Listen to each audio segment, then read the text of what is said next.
pessoal, tudo bem com vocês? O objetivo desta aula é compreender, de forma sucinta, breve, qual a função do mito na realidade. Para isso, eu vou explicar o que é um mito, distingui-lo e abordar a relação com o rito. Você pode me perguntar, para que isso, Xênia? Mitologia nem existe mais. É aquela velha pergunta, para que eu preciso saber disso, professora? Bom, para compreender a estrutura e a função dos mitos e elucidar uma etapa da história do pensamento humano.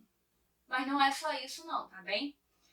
É para entender melhor uma categoria dos nossos contemporâneos.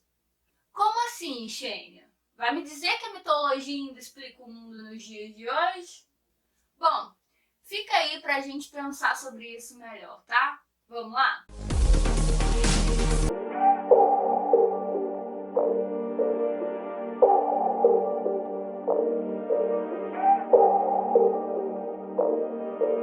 O mito era considerado por alguns, no século XIX, como uma fábula, uma ficção ou uma invenção. Só que alguns historiadores, como Mircea Eliade, vai aceitar a definição, a compreensão de mito das sociedades arcaicas, onde o mito designava uma história verdadeira, preciosa pelo seu caráter sagrado, exemplar e significativo. Logo, se te perguntarem se mito é fábula ou ficção, já pode dizer logo que não, pois o mito está relacionado a um relato sagrado e, consequentemente, verdadeiro. Diferente da fábula, da lenda, que são meras histórias sobrenaturais e fantasiosas, como é o caso da mula sem cabeça e do Saci Pererê. O mito não é exclusividade de povos primitivos nem de civilizações nascentes, mas existe em todos os tempos e culturas como componente indissociável da maneira humana de compreender a realidade. Mito, então, é entendido como uma palavra cantada de cunho sagrado. São narrativas utilizadas pelos povos para exemplificar fatos da realidade e fenômenos da natureza, como a origem do mundo e do homem, que eram coisas que eles não compreendiam. Os mitos se utilizam de muita simbologia, personagens sobrenaturais, deuses e heróis. Todos esses componentes são de alguma forma misturados a fatos reais, características humanas e pessoas que realmente existiram.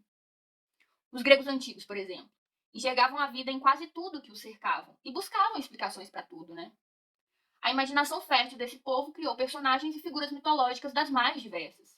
Inclusive, se você conhece alguns, coloque nos comentários e explique pra gente qual função esse mito exerce, tudo bem? Bom, nós temos figuras como heróis, deuses, ninfas, titãs, centauros, enfim. Eles habitavam esse mundo material e influenciavam as vidas das pessoas. E aí bastava ler os sinais da natureza para conseguir atingir os objetivos que você tinha em mente. A Pitonisa, por exemplo, era uma espécie de sacerdotisa, era uma importante personagem neste contexto mitológico, porque os gregos a consultavam como forma de saber o que estava acontecendo e também sobre o futuro. Quase sempre, então, a Pitonisa buscava explicações mitológicas para tais acontecimentos. E aí, agradar uma divindade era a condição fundamental para atingir bons resultados na vida material. Um trabalhador de comércio, por exemplo, ele deveria deixar o deus Hermes satisfeito, porque ele era o deus da riqueza, da fertilidade, do comércio. E se ele estava satisfeito, o comerciante conseguiria, então, bons resultados em seu trabalho. Acontece que Xenófanes, aí em 565 a 470 a.C., começa a criticar e rejeitar as expressões mitológicas da divindade utilizadas por Homero e Hesíodo, o que fizeram com que os gregos perdessem o valor religioso e metafísico dos mitos. O que ocorre é uma passagem gradativa de explicação de mundo do mito para o logos, para a razão. A razão agora dá conta de explicar o mundo e, consequentemente, os gregos deixam a mitologia de lado, o que fez com que os mitos denotassem, pouco a pouco, tudo o que não pode existir realmente.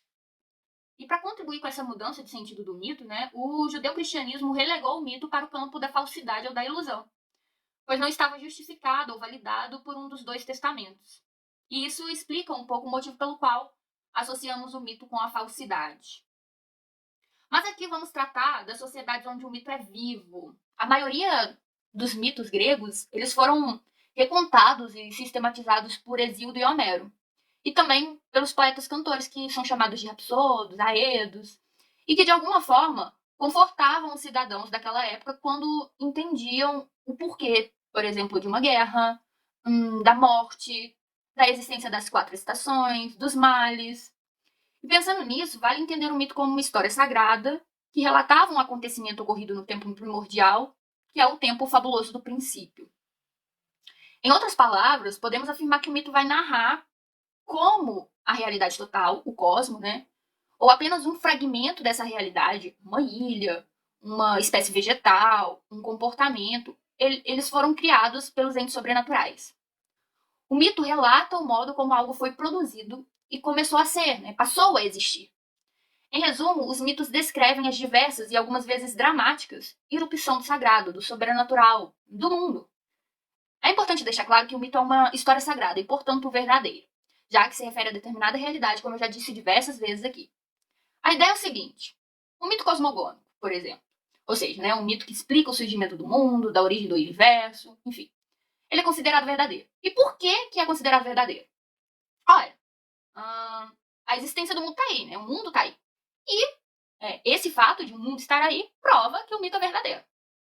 Assim como o mito da origem da morte é igualmente verdadeiro. Por quê? Uai, somos mortais. Portanto, a mortalidade dos homens valida esse mito. E a mesma lógica é utilizada para o mito das estações do ano. Ele é verdadeiro, pois a mudança de estação está aí e confere veracidade a ele. E assim por diante, tá vendo? E aí o mito é, portanto, o modelo exemplar de todas as atividades humanas significativas. O mito expressa o mundo e a realidade humana, cuja essência é efetivamente uma representação coletiva, que chegou até nós através de várias gerações, ou pela escrita ou pela oralidade. Em síntese, os mitos são a linguagem imagética dos princípios. Eles traduzem a origem de uma instituição, de um hábito, da economia. E as mitologias culturais desempenhavam 4 funções, que seriam ajudar os membros de uma comunidade a compreender e explicar a natureza de um modo compreensível, de um modo palpável, que fizesse sentido e que dessem de alguma forma sentido à vida das pessoas. Vamos lá. Eu não sei como surgiu todos os males do mundo, eu não sei a origem do mal. E aí eu vou explicar dizendo que existia uma mulher chamada Pandora, que tinha um jarro com todos os males do mundo que foi dado por Zeus, né? Zeus a criou também. E curiosa que era, ela vai o quê? Abrir a caixa e deixar todos eles saírem de lá. Menos a esperança, tá vendo? O mito oferece explicação para as coisas que antes não faziam sentido e deixavam a vida um tanto quanto incerta. E quando surge a explicação mitológica, o mundo passa a ser mais confiável e as relações humanas e a própria vida passa a ser então possível, tá? Também a mitologia cumpre a função de oferecer um modo de conduta nas diversas etapas da existência. Outra função é estabelecer papéis sociais facilitadores nas relações pessoais. Finalmente, o mito permite a participação do ser humano na maravilhosa e na perplexidade do cosmos, né, do mundo. Por quê? Como eu disse, os mitos de alguma forma me garantem um mundo que não é tão incerto. E dessa forma eu consigo me estabelecer e me posicionar diante desse mundo. A função mais importante do mito é fixar os modelos exemplares de todos os ritos e de todas as atividades humanas significativas. Alimentação, sexualidade, trabalho, educação e etc. Comportando-se como ser humano plenamente responsável, o homem imita os gestos exemplares dos deuses, repete as ações deles, quer se trate de uma simples função fisiológica, como a alimentação, quer de uma atividade social, economia, cultura, o militarismo, enfim. E como que ele faz isso? Por meio do rito. O rito expressa um mito, encarnando. O mito é o coração do rito, sua estrutura significativa. Eu vou explicar isso, calma. Rito e mito são 2 faces de uma mesma realidade, que é a realidade essencialmente humana. E nesse momento nós vamos falar também da religião. Porque essa palavra se prende ao verbo religare, ação de ligar.